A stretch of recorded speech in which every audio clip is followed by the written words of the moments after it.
Le viager, est-ce un investissement intéressant pour des gens qui veulent croître et qui veulent construire un patrimoine intéressant?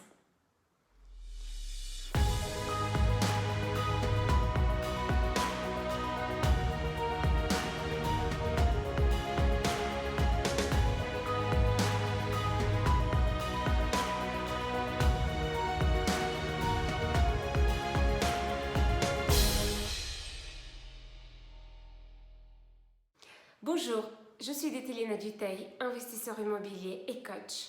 Et aujourd'hui, je voulais attirer votre attention sur un sujet un petit peu tabou, le viager.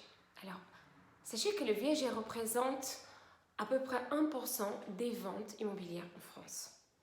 Donc, c'est un marché tout petit et pourtant, je pense qu'il a de l'avenir dans les années, dans les décennies à venir. On a une population vieillissante.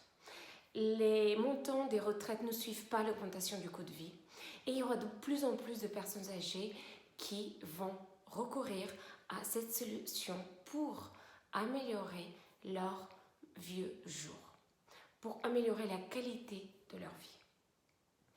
Alors, est-ce vraiment morbide d'investir dans un viager? Je ne suis pas tout à fait de cet avis. Sachez tout d'abord que effectivement, investir en viager, c'est parier. Il faut aimer le risque. Vous pouvez gagner, mais vous pouvez aussi perdre. C'est-à-dire, vous pouvez payer un bien au-dessus de sa valeur si effectivement la personne ne décède pas dans les 15-20 ans et que vous vous retrouvez à payer une rente viagère beaucoup plus longtemps que vous l'avez estimé. Mais tout d'abord, qu'est-ce que ça veut dire un viager? En bref, c'est acheter un bien moyennant en une rente viagère. C'est-à-dire, vous touchez l'appartement d'une personne à un prix bien moindre par rapport à la valeur actuelle de ce bien. Par contre, vous vous engagez à verser une rente jusqu'à la fin de ses jours. Alors, cet achat peut être conclu uniquement autour d'une rente, comme il peut être organisé avec un bouquet, c'est-à-dire un montant à négocier que vous lui donnez dès la signature définitive et ensuite vous versez également des rentes viagères jusqu'à la fin de ses jours. Il y a plusieurs cas de figure dans lesquels cette vente est susceptible d'être annulée. Tout d'abord, si le vendeur décède 20 jours après la signature de la vente. Si le principe de l'aléa est absent de la vente, c'est-à-dire que personne ne sait combien de temps cette personne va vivre ou pas. Le principe de l'aléa, c'est un petit peu le principe du hasard. Personne n'est en mesure de savoir si c'est une bonne ou si c'est une mauvaise affaire au moment de la vente. Et également, si en tant qu'acheteur, un jour vous arrêtez de payer la rente viagère. En gros, la personne qui vous vend l'appartement se substitue à la banque.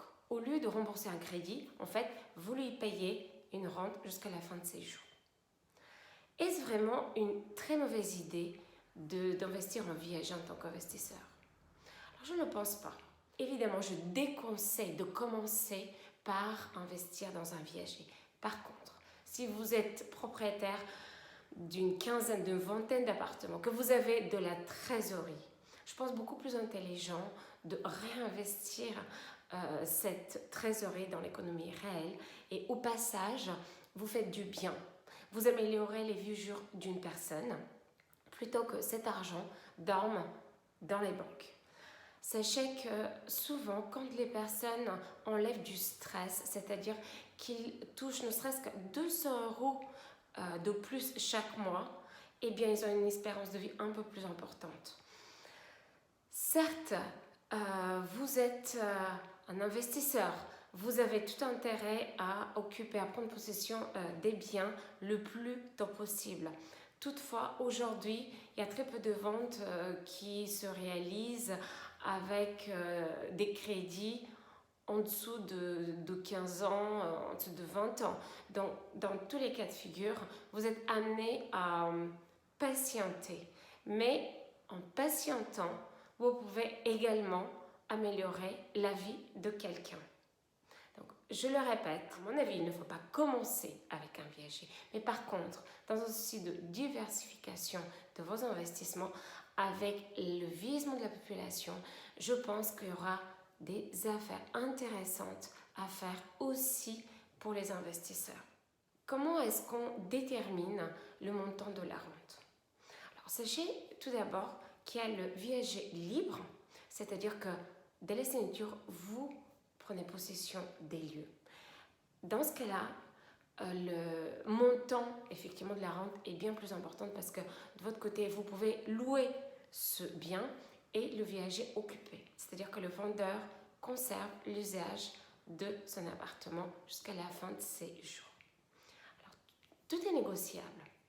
Vous pouvez négocier de payer effectivement un montant cash qui s'appelle le bouquet plus des rentes, comme vous pouvez négocier de payer uniquement des rentes jusqu'à la fin de ses jours. Comment estimer le montant de ces rentes? Eh bien, ça dépend effectivement du prix estimé du bien, de la valeur estimée du bien, de l'âge du vendeur, si l'appartement est vendu occupé ou libre, et s'il y a eu versement d'un bouquet et quel était son montant. Je pense que comme tout investissement immobilier, il faut être vigilant sur un certain nombre de points. La première, c'est la négociation. Effectivement, vous faites une bonne affaire dès l'achat d'un bien. Du coup, vous pouvez négocier le montant du bouquet comme le montant des rentes dans un certain cadre, bien évidemment. Et l'emplacement. Alors, l'emplacement est très important. Vu que, normalement, vous allez prendre possession de ce bien dans 15, 20, 25 ans, il vaut mieux que l'appartement ou la maison se trouve dans un quartier porteur, c'est-à-dire qu'il va prendre de la valeur avec les années. Ensuite, il est important de lire attentivement tout le contrat. Et en dernier, mais pas le moins important, c'est ne surestimez pas vos moyens. Pensez que vous faites un investissement et puis il faut l'oublier. Il ne faut pas compter sur le montant que vous allez payer chaque mois, qui va sortir chaque mois de votre poche. Pour conclure, il y aura des opportunités, à mon avis, puisque de plus en plus de personnes âgées vont penser à cette solution. Par contre, il est absolument interdit pour moi de commencer par ce type d'investissement. Il vaut mieux attendre et investir de façon un peu plus classique. Et une fois que vous avez déjà un patrimoine et de la trésorerie importante, là, oui, vous pouvez faire de très bonnes affaires. Merci de votre attention. Si vous n'êtes pas encore abonné à cette chaîne, pensez à le faire. Vous pouvez également télécharger mon e-book Créer un bien d'exception qui se trouve dans la description de cette vidéo. Je vous dis à très vite pour un nouveau sujet lié à l'immobilier, à la croissance et à la liberté financière. Et d'ici là, prenez soin de vous. Bye bye!